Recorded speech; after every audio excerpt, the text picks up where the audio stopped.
I want to welcome you back to another episode of what I've branded Pivotal, since these interview style segments tackle impactful CPG industry topics and lessons from the business leaders that live it every day.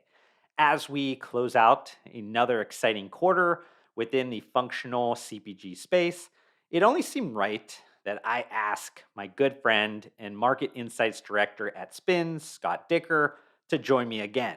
Instead of kind of doing another one of those like broad stroke active nutrition, like State of the Union type content pieces, we decided to deep dive into one, or I guess two categories that have been on fire lately and are also personal favorites of both of ours. If you haven't guessed by now, we're talking energy drinks and sports drinks. In our conversation, we cover everything from recent categorical scan data trends to how the fall in beer consumption could be impacting energy drink growth rates, plus the evolution and democratization of these beverage categories. We also explore if energy drinks or the broader energy everything concept has now become a must have and not a nice to have consumer purchase decision. These are just some of the fascinating topics we chatted about in this episode, but without further delay, here is my recent conversation with Market Insights Director at Spins, Scott Dicker. So just kind of start off by welcome back, Scott. Appreciate you joining me again for another one of our kind of collab sessions here. I know that people really enjoyed last one, so I figured we got to give the people what they want, and we got to do it again. So now we're on this like kind of quarterly cadence, I guess you could say. This time we're gonna kind of focus on the energy drinks and sports drinks, I guess only or kind of mostly, I guess. But welcome back. So much, Josh. Pleasure being back on, and always fun to do these things. So let's get started. So I think a good place to kind of kick it off would be to go back in time a little bit. I know that anybody that watches my kind of content or listens to it, they know I love to kind of go back to some of that historical linkages or just to set the foundation, because I feel like there's a ton of evolution that's happened in these categories, and it's important for everybody to understand kind of where they came from. I know that some people might know some of these things or not, but the evolution, or I guess the start of these categories, have been around for a little bit of time. I know that the energy drink space, it started, I think we could consider in the US market was in the mid 90s, like 96, 97 when Red Bull came over. But Red Bull has, its origin story, I think in the mid 70s in Thailand. And then I think originally the name Red Bull came up in Austria in the 87, I think. So, these categories are relatively newer, I guess, if we want to consider them against some of the more established beverage categories. And then Gatorade, was the inventor of, I guess, the sports drink side. And a lot of people, I think, at this point know the founding story. They've well chronicled that through commercials and everything. That started in, I think it's 65 with the University of Florida. And I'm not going to retrace all that kind of stuff. But these categories, I mean, they've been around for a while, but they still are relatively new. And I think that most of the action probably have really happened in the last, let's say, about 20-ish or so years in both of these categories. And then in energy drinks, probably in the last 10 years. What do you think have been like some of those big leaps or big jumps that have happened within the sports and energy drinks category over this like time period? Think that first of all, I didn't know that about Red Bull starting over in Asia. So that's a new tidbit for me. So that's interesting. But I like you. I remember those first Red Bull gives you wings commercials coming on in the '90s. That was my first knowledge of energy drinks, and we've definitely seen it really expand. And so you saw a few of the big competitors came out shortly thereafter, and they really dominated the market up until I think what was it, last 5 years, something like that, or 5-10 years, maybe if we're being generous. And so the big difference I think is that or to me, what really stands out is that there's a lot of innovation coming from brands that are not the typical big CPG beverage companies.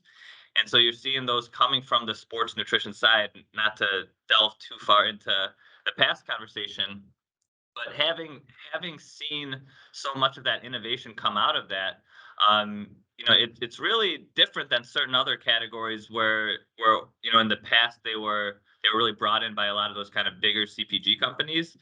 And so you see now a lot of the innovation coming from brands that are, came up in the specialty segment, came up, D2C. And so those are some of the things that I really think are interesting. And I also find interesting how, one thing I was just like thinking about the other day is how the caffeine content, has kind of changed. Correct me if I'm wrong. I think Red Bull only has like 80 milligrams Yeah. of caffeine, something like that. And so when you compare that to what's out there today, that's a very, very modest dose of caffeine. But that being said, I think like a lot of the innovation that we're seeing in the last year, 2 years, even 3 years, has kind of settled in more that 200 level. Whereas for a while, especially during Bang's rise, we were getting up to 300. And I think that a lot of these brands are finding kind of a sweet spot middle ground around 200. So that's something that's really been sticking out to me. Curious to know your thoughts on that as well. Yeah, it's interesting, I guess the speed of evolution or the speed of innovation that's happened. If we're talking, with the energy drink side, it really was caffeinated sugar water, carbonated caffeinated sugar water for a long period of time. I think that it took Red Bull, and maybe it was Monster and Rockstar, quite a bit of time before they had even like a sugar-free version that they used, some artificial sweeteners or things like that.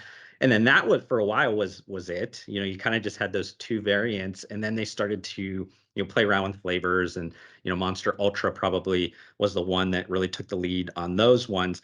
But those were long jumps between those things. And then all of a sudden, you had arguably probably Bang that created this performance energy drink category, and then that kind of took off from there. Where most of the innovation now is coming from, like you mentioned, sports or active nutrition brands that are a lot more, I guess, closer to the consumer in terms of some of these more advanced needs or wants, and they're able to play around with ingredient combinations or different things and kind of incubate it within a more niche space and then take that and move it into mainstream.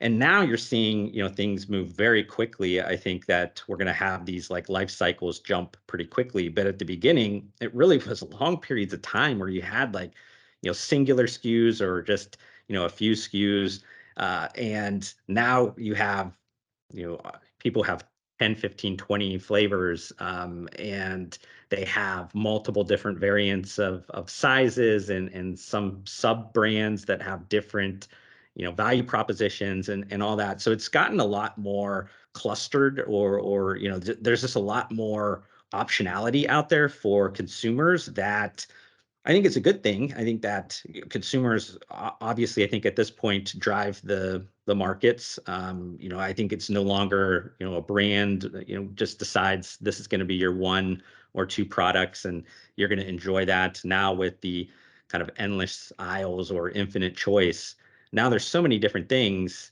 and consumers can pick kind of what they're looking for. So brands are now kind of skating on ice and trying to figure out what do we offer to these customers that are different and unique and exciting. And that's really pushing, both sides of this, conversation of the categories forward. But I think energy drinks arguably have a little bit more to play with, I think. And that's why you're seeing that probably be more aggressive on that side. And you're seeing, we were walking around Expo West and you saw energy drinks popping up, all over the place. And people are trying with super mushrooms, different nootropics, different sweeteners, like you mentioned.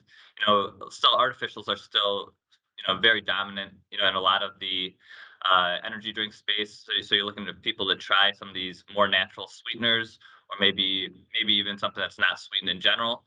And so, these are some of the big things, but, to your point, any store you go into that sells food and drinks has so many different offerings. If you just had like your normal version, or maybe and then maybe a zero sugar version, you kind of get lost on the shelf now. And so, it's interesting for me to see, how these brands are trying to stick out. I know that, we've talked in the past, a lot of them did like the flavor collabs. That's really gained some steam. I know, I think again, you and I are both on the train where that can't last forever. And so it's great to like get a first try. But how are these brands going to stick out? And now, there's so many of these active nutrition brands that are shifting for line expansions from they always start with their powdered pre-workout, and a lot of times it becomes a liquid, like an RTD version of that. And then a lot of them have realized that actually, let's just market it as an energy drink. There's a much wider audience, and people aren't just going to think about it before they go to the gym. They'll think about it for their daily energy. But that's a crowded space now too, because it's a copycat category. And so how are brands sticking out from there? The formulations, it's really interesting to see. And so each store is looking a little different. A lot of the specialty ones.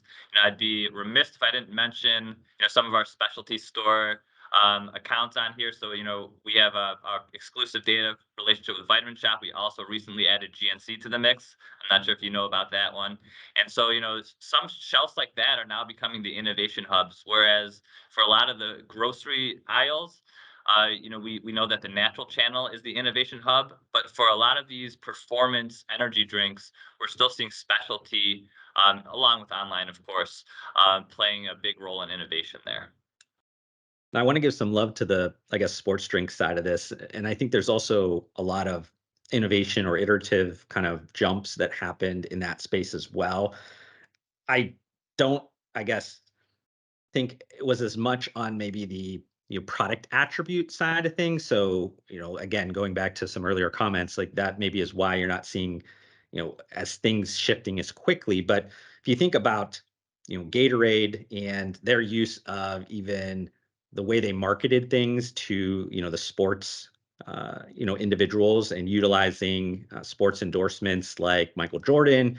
And then, everybody kind of learned from that and learned from their expertise there, and you had brands coming out. If it was even I was thinking you had All Sport back in the day. I don't know if that's still around anymore, but you had also Powerade and all those kind of players in body armor. You can see that as well, or even like BioSteel. There's still a ton of utilization of sports marketing and just athletes endorsements and things, and I think each one has learned a little bit of how to maybe adapt that a little bit, where you had body armor having a lot of these athletes on their cap table when they were raising money, or just having them be a part of the company, so it was a little bit more of an authentic voice. And then I think things shifted maybe outside of the beverage. I guess if we're thinking about liquid side of hydration, you had like liquid IV kind of democratize that category and start to think about hydration needs, or pitching it to people that maybe weren't looking at, I need to get this sports drink in my body because of this athletic performance deficiency thing that was happening in my body. Like they were consuming those products for much different reasons. And then that, I think, created a little bit of a morphing that created the effects like Prime, where you have Prime kind of again democratizing it, also kind of throwing a little bit of a spin on sports, because both of those, I guess, creator co-founders have really leaned into different aspects of sports and competition, but they are front and center as ownership, and putting themselves out there a little bit more as a creator packaged good brand. But you're seeing those jumps in evolution over time. A lot of things are built off of each other, it seems like, in the sports drinks category.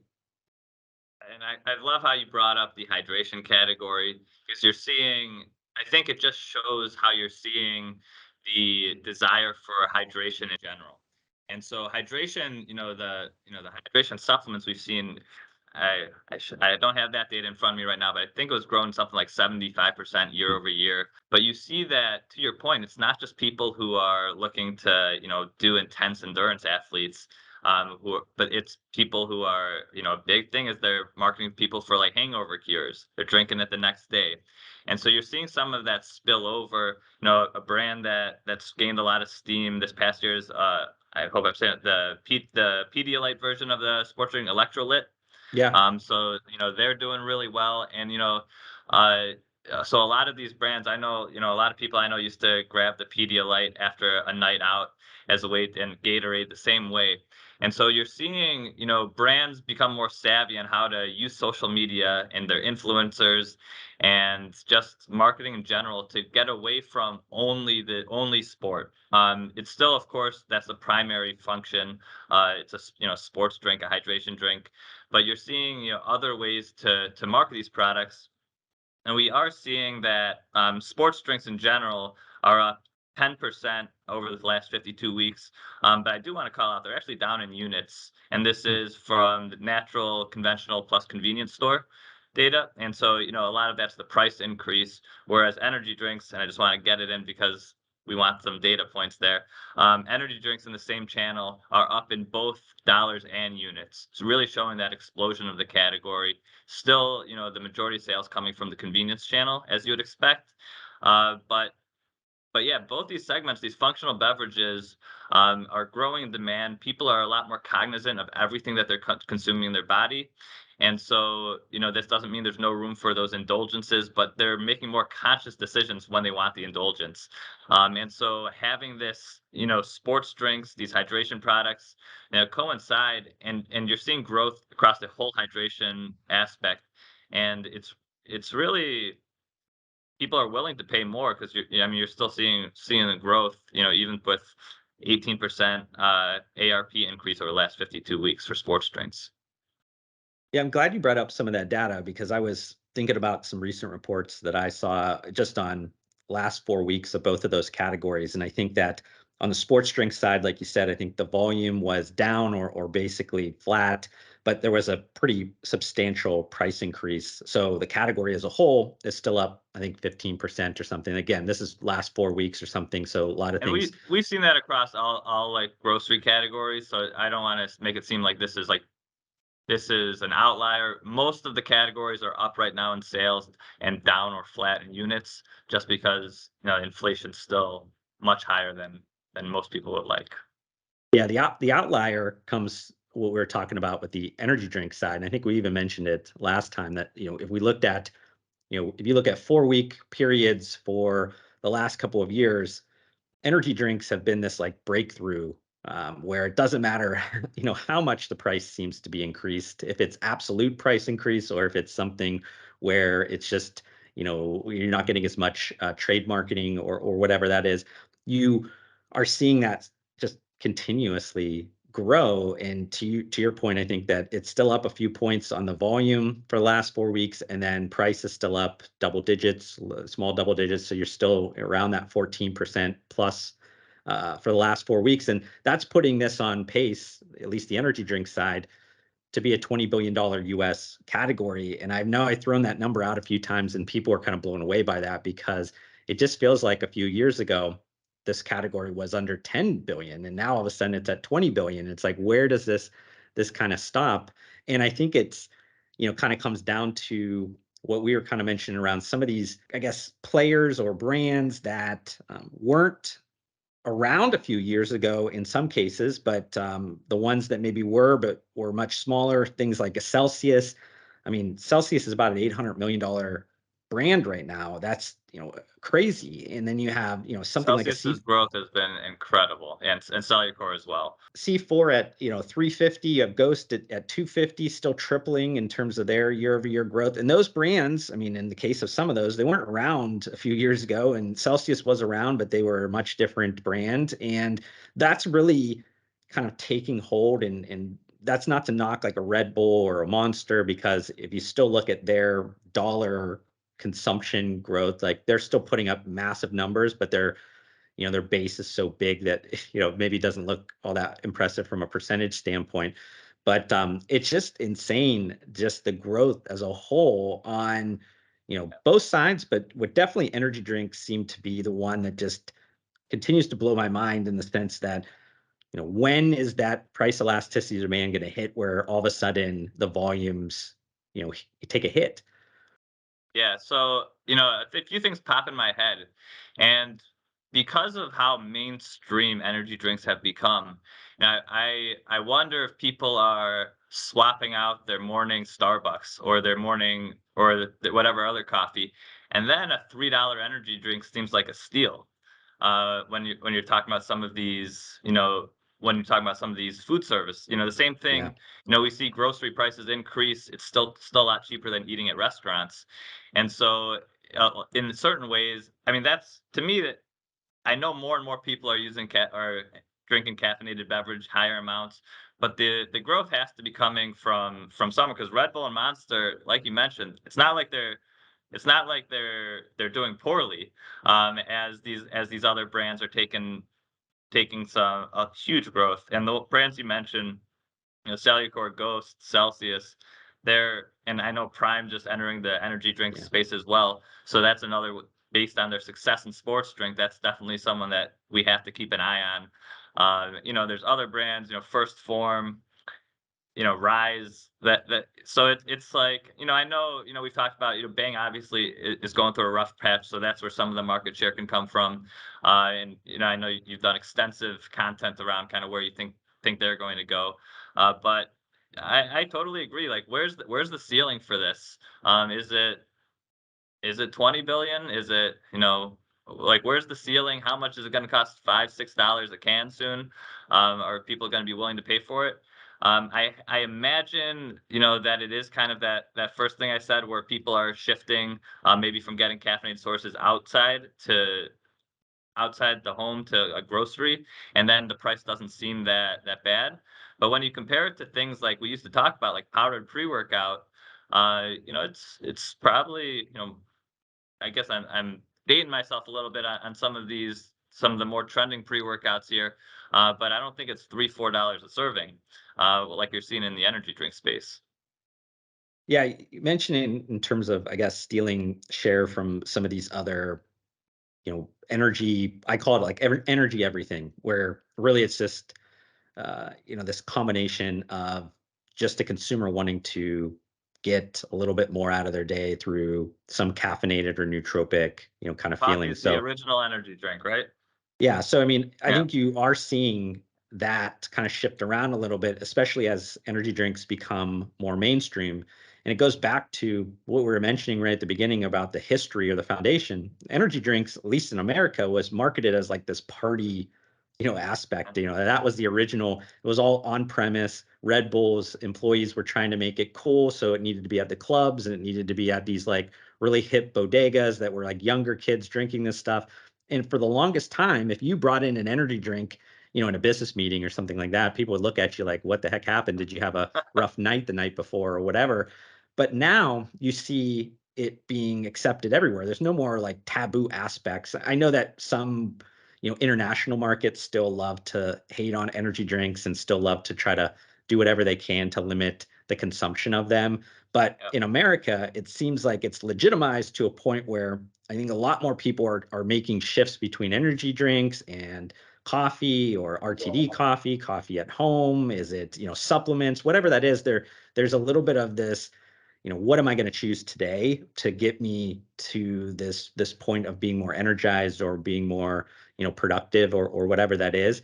And it's, proven that regardless of price points or whatever, people are going to find a way to get their daily fix in. And I think you and I maybe have talked about this before that, this whole idea, if it's coffee or energy drinks or whatever that is, like it's turned into this like must have item. It's like a vice item where like it doesn't matter what happens with the economy or what happens with pricing, like people are going to still seek those things because they need them.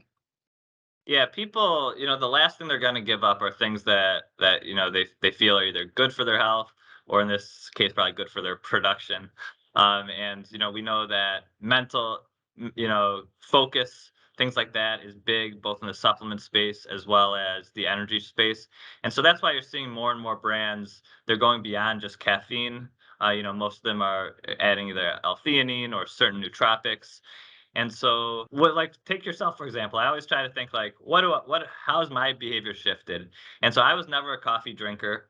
Um, and I still will try to only have caffeine around workouts. But I've shifted a lot away from powdered pre-workout products, which I still have and still use. I still used one today, actually. But now, at least half of my workouts are with an energy drink. And so, curious, like, has your behavior shifted over the past 5 years towards energy drinks? Yeah, I mean, if I put on my, I guess, consumer jersey, I mean, I've never been a coffee drinker. I just don't like the taste profile. But my energy drink consumption has went up. I think some of that's attributed to that I just work with a lot of energy drink Of companies course. that I just get a They've ton also of gotten stuff. so much better.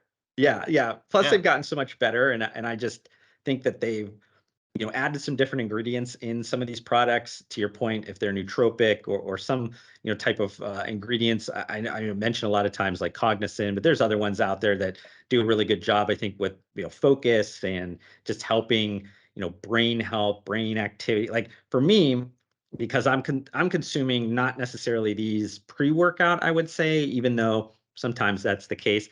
I'm drinking them during my morning hours as my coffee replacement or whatever. So I'm looking for, performance energy drinks, but more geared towards, I guess, the work Work environment over, performance. needing a bunch of beta alanine or, things like that, Yeah, where of those course. things wouldn't be appropriate, I guess, for my needs.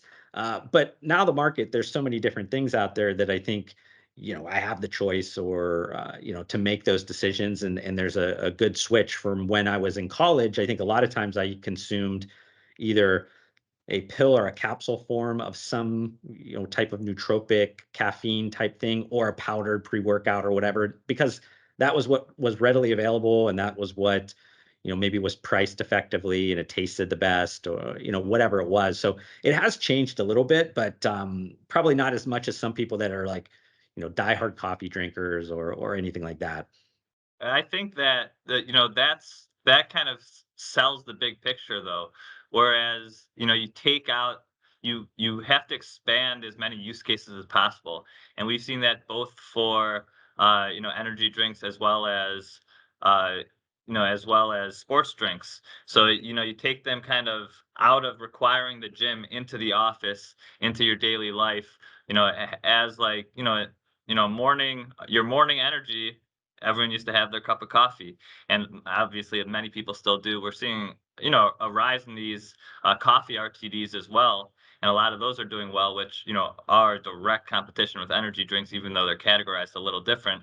But for energy drinks to become, such a staple of the grocery store, such a staple of C stores, such a staple of many people's daily routines, they had to get out of, way back when it was, the party scene, then, only fixated maybe on the workout scene, and it's really become, like you said, and now in a work meeting at 8 a.m., no one would bat an eye if you're drinking a performance energy drink, whereas that hasn't always been the case.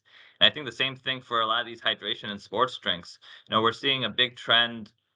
One of the last ingredients that's really vilified is sugar. And so I think, traditionally for sport, having sugar in there was a good thing, replenish your glycogen. And so as a lot of these categories evolve, they know that people don't want sugar in it. They want the electrolytes, they want the fluid. And so you're seeing a lot of the brands innovate that way, in the same way that, the energy drinks. I think we've talked about this when they are for workout. There used to be a thing where, no active nutrition brand would make a carbonated beverage because it would upset. They thought it would Yeah. upset your stomach during workout. Turns out no one cares about that. Now they're all carbonated.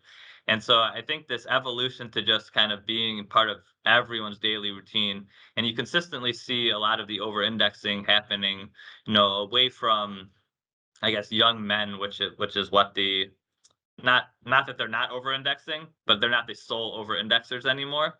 And it just shows kind of just the whole mainstream of the category. And again, you walk in any expo trade show floor, the functional beverages are everywhere, the energy drinks especially. But I would do want to mention that there's a huge rise in non-energy functional beverages as well. And that's something for mood, sleep, just nootropics that aren't necessarily energy drinks as well. And so, that's targeting a lot of the people who are probably coffee drinkers but want that extra functionality as well. And so you're seeing a big rise in those types of drinks as well. And I think that helps with the price points also.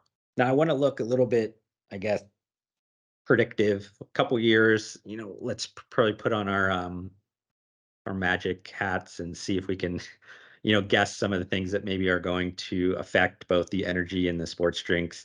I'm going to just kind of throw out one that, arguably has played a big role into all this, even though maybe it doesn't get as much publicity from outside of maybe the beverage people, is that think about like the big beer or the brewing companies, and how they've been dealing with a shift in their market of a lot of these like, beer occasions or drinking occasions starting to go away. And now consumers are, kind of shifting their share of their stomach to other things, and that's leaving them in this place where they have to diversify, they have to replace revenue, they have to figure out where do we go for growth. And because of that, you're seeing them jump deeper into investment, creation, or just deeper distribution partnerships with sports and energy drink brands, which then provides those brands a better model to grow and grow quicker, and having those be available in more distribution, retail distribution points and things like that.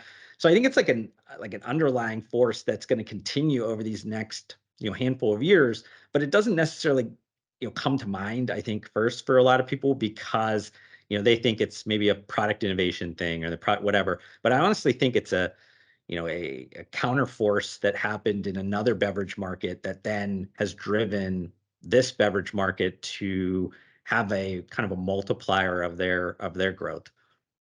Yeah, and I think you can.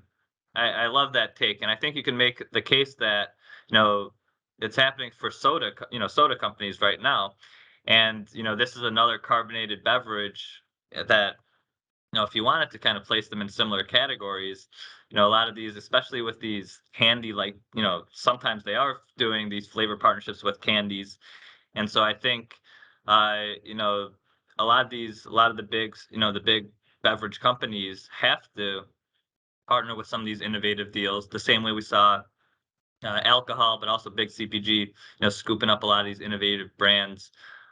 Because I don't think you could do everything in house when you're trying to kind of owns. I mean, for such a big category to be growing at double digits, like this is crazy. So yeah, I totally agree with you on that one. Another one I wanted to kind of mention was something that you commented on because you were just, at Expo West, and a lot of the attention gets placed on traditional energy drinks.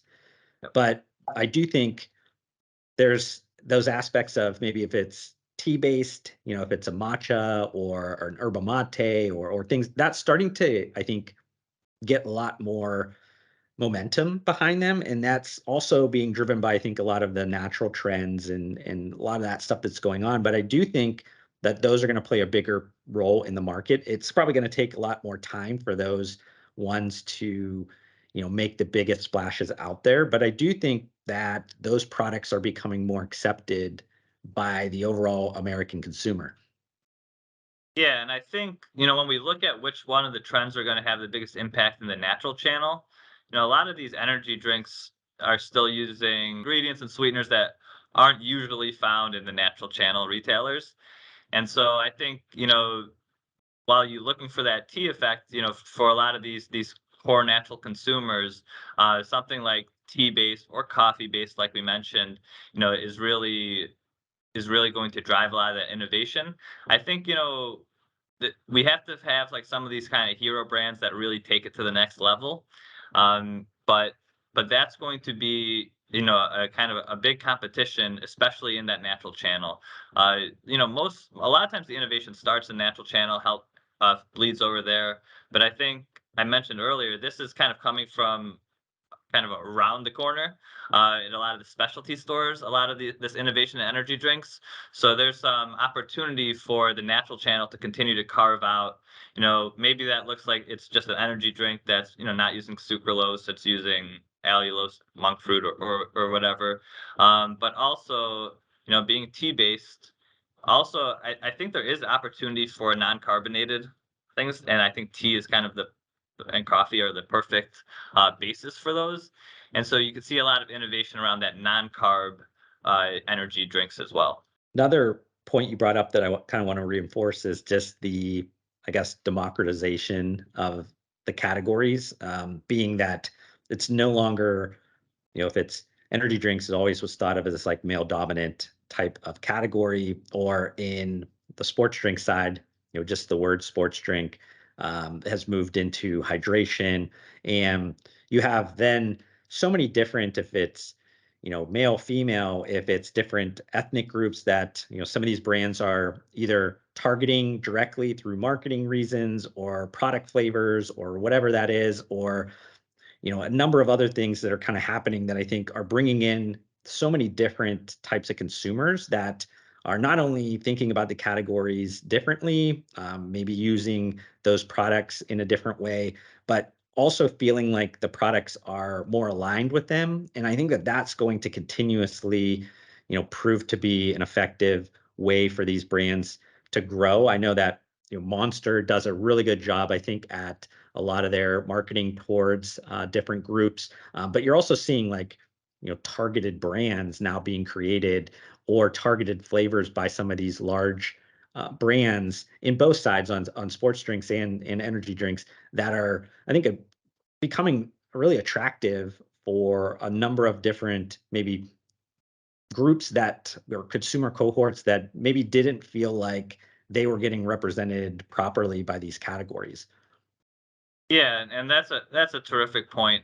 With the when we talk about what's next for flavor innovation, as both you and I have said that we think that some of these like flavor collaborations, candy, cookie, whatever it is, has kind of peaked. Where's there room to grow next? And so you see, the global flavors, uh, you know, there's a huge opportunity to hit large parts of the population by bringing in some of these global flavors. I know you've done something in the past, and I talked to them as well. The advanced guys that make the esports supplements, I know they have that kind of motto for a lot of their powdered products, and so having energy drinks as well that go for those global markets and flavors is a great way to identify some areas of growth. And I would be remiss if I didn't at least mention like these creator or celebrity packaged goods brands, because I've been creating a ton of content around them lately. Some of the misstepped ones and some that had done extremely well, because I like to try to show both sides of it, because I feel like a lot of the headlines read, these massive success stories. And not to say that that should, change people's idea of creating these, especially partnering with some of these creators or celebrities that can do wonders for, the launch of a new product.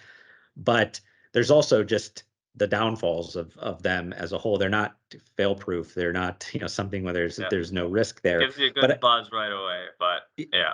yeah, but I do think because of some of those massive success stories, we could point to one like a Prime, or you can even look at, Zoa Energy has done decent in the market or whatever. But these beverage plays in sports and energy drinks that have done pretty decent, then I think attracts more celebrities and more creators into the market. Now, it could be a very bad thing for them, because it doesn't matter if you are a mega star like The Rock, or if you are, a mega creator like Logan Paul or KSI.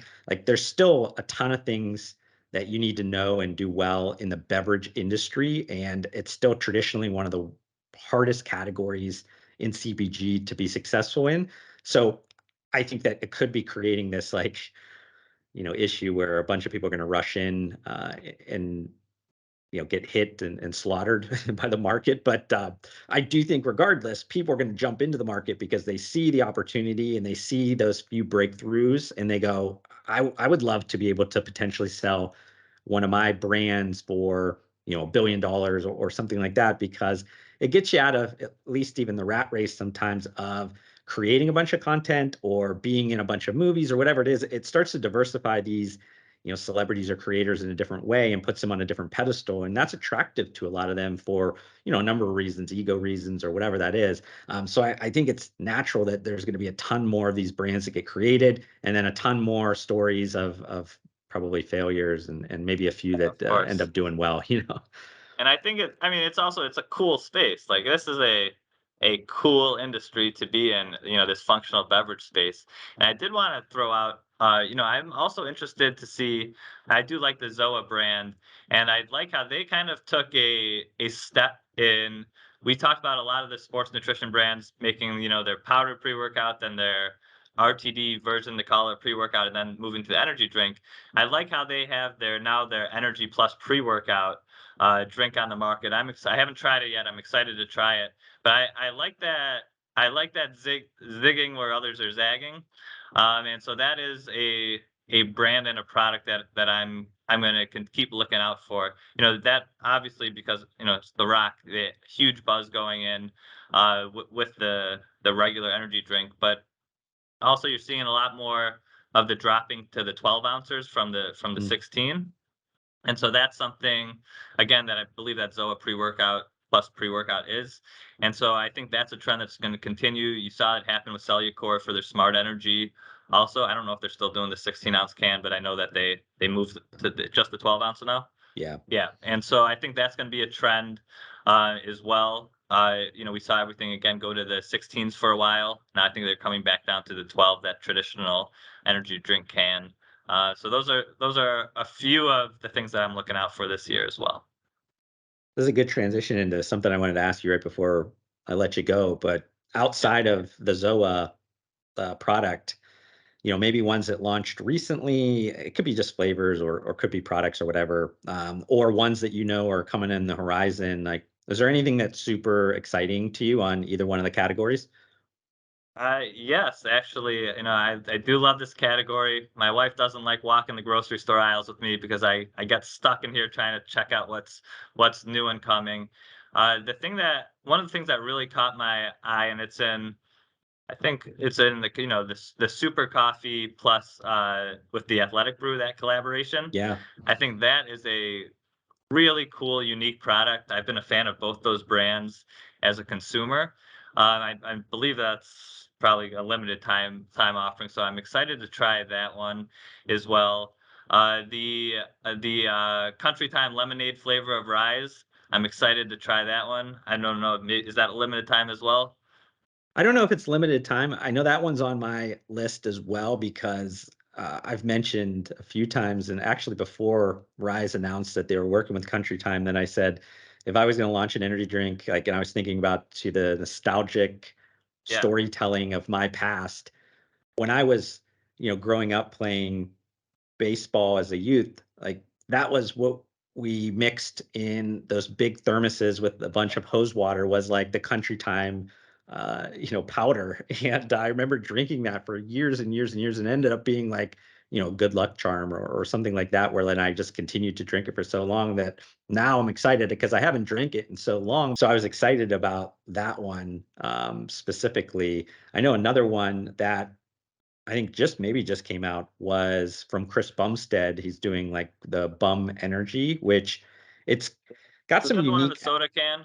Yeah, it has like I think one, it looks a lot different than a lot of the Yeah. other brands because they're doing a traditional 12-ounce soda can, and then it's also I think maybe 112 or so milligrams of caffeine. It has some cognizant in it. It's like a pretty basic lower stim product, which I think is again, when we're talking about zigging and zagging and how to move against Yeah. the grain, that one would be arguably It sticks moving, out. Yeah. against the grain. So I've heard, it tastes good and all those types of things, but just from a product look and feel, it just seems much different. So that one, naturally, I think jumps off the page a little bit to be interested in. I think if you haven't tried, maybe you have tried the C4 Smart Energy, the new ones, like some of those flavors that they've redone, and I love the original 16-ounce flavors, and Yeah. I drink those a lot. But some of the flavors that they kind of redid and have new for the 12-ounce sleek canned ones, those ones are really good. I got to try like all of them when I I went there for their South by Southwest marketing activation. Those handful of things. I know that there's probably a ton that I'm missing that I haven't thought of a lot Yeah, because there's now I I feel like it's a there's really great space right now. So many brands. I know we've talked about ones that are, both the largest and then those that kind of next level that are, just killing it.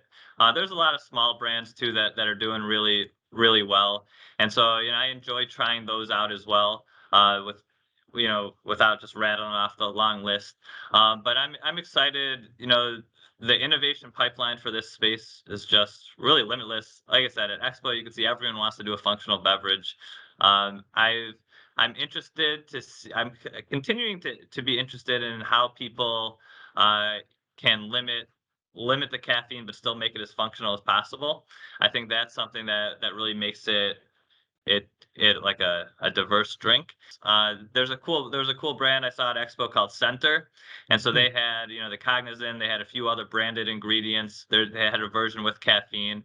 I thought that was one of the cooler products I saw. They were up for a next for Expo as well. I guess one question for you, because I just recently tried these. I don't know if you've had, and this maybe is the perfect segue for us to go, is that there's becoming this mashup maybe of ones where like the Gatorade Fast Twitch. Have you tried those ones where it's like half sports drink, half energy drink? I have I had Fast Twitch probably 15 years ago when Yeah. it was I think it's probably 15 years ago, right? Yeah, When like a it was like Cytosport product. Yeah. Cytosport Fast Twitch. I have not had the new resurgence of the product yet. I am interested to try that. Is the push on that one to drink it before sport, or is it like during? Is it an intra energy drink? We saw that space really carve out in sports supplements for a while, or is that like Fast Twitch was a pre-workout? Yeah, this is a pre-workout. I think it's 200 milligrams. It's non-carbonated, and it has like the same electrolyte blend, I think, as the Gatorade products, but I don't believe it has the same amount of like sugars of like the traditional Gatorade or whatever. So it is really kind of pitched as a pre-workout. And this is, we were mentioning before, like everybody thought nobody would drink carbonation pre-workout, and then all of a sudden you saw everybody carrying around a Bang in the gyms, and you're like, okay, I guess nobody cares. But I still think there's a market probably for people, and especially if you are probably the Gatorade core customer that they think of when they have this aspirational brand aspect of it, like the most elite athletes. I would imagine they probably don't want to drink a bunch of carbonation before their workouts. Maybe just you know regular Josh and average Scott. We don't care, but like I would say that one of the most elite athletes in the world probably don't want to mess with some of those things. Well, I did see that on the shelves, and so you know, again, bringing a lot of these flavors back, these products back. That's one of the first products I tried 15 years ago, probably. So Yeah, different type of nostalgia for us back to our early consumption of supplement days. Maybe not our childhood nostalgia, but our adulthood, trying to get healthy nostalgia. But Scott, appreciate all the time, appreciate all the insights, and we'll probably see you again in 3 months because now we're gonna maybe do this again. So if anybody, I think, is listening or watching this whole time, first of all, thank you. Secondly, if you have any opinion on what you would like Scott and I to focus on in the next one, then I'll take that opinion in mind. thanks so much for having me, Josh. Always a pleasure. I hope you enjoyed this YouTube video. If you did, consider hitting the like button to support me. Also, help me get to my new short-term goal of 3,000 subscribers by hitting that subscribe button. I'd love to see you join me on this journey, but we need to fix the fact that basically 80% of you that are watching this YouTube video right now are not subscribed to my channel, and that makes me extremely sad. But I do want to thank you for tuning in, and I'll see you in the next one.